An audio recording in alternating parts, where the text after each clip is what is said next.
নমস্কার, আমি ইমতিয়াজ।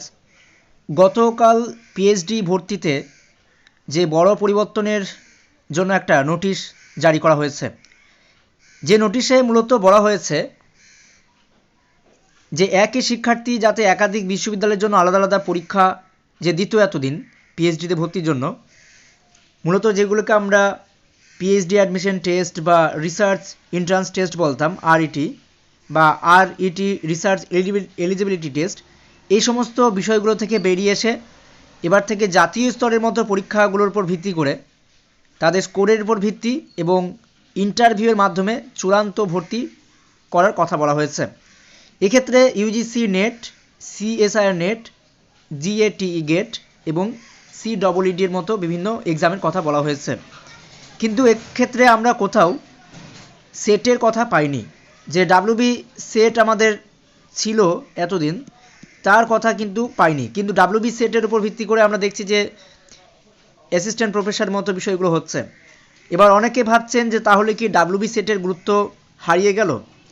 এখন পর্যন্ত সে ব্যাপারে কোনো রকম নোটিশ দেয়নি বা কোনো কথা বলা উচিত নয় যতক্ষণ না পর্যন্ত সরকারি বিজ্ঞপ্তি কিছু জারি না হচ্ছে।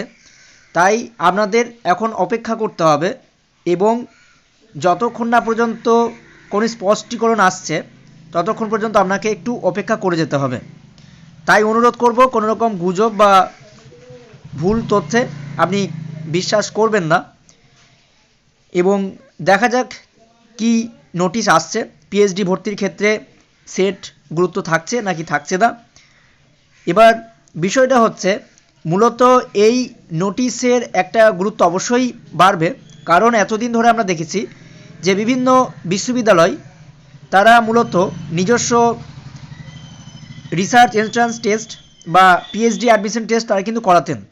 সেক্ষেত্রে ইউজিসি নেট বা সিএসআইআর নেটের গুরুত্ব কতটা ছিল সেটা আমরা বুঝতেই তো পারছি।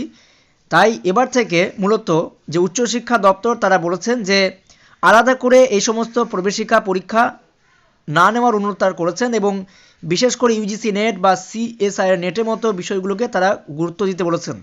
এক্ষেত্রে যারা পরীক্ষার্থী বা যারা শিক্ষার্থী রয়েছেন তাদের সময়, অর্থ এবং পরিশ্রম সব কিছুই বাঁচবে এবং পাশাপাশি পিএইচডিতে ভর্তির একটা স্বচ্ছ এবং একটা মানসম্মত কিন্তু বিষয় গড়ে উঠবে।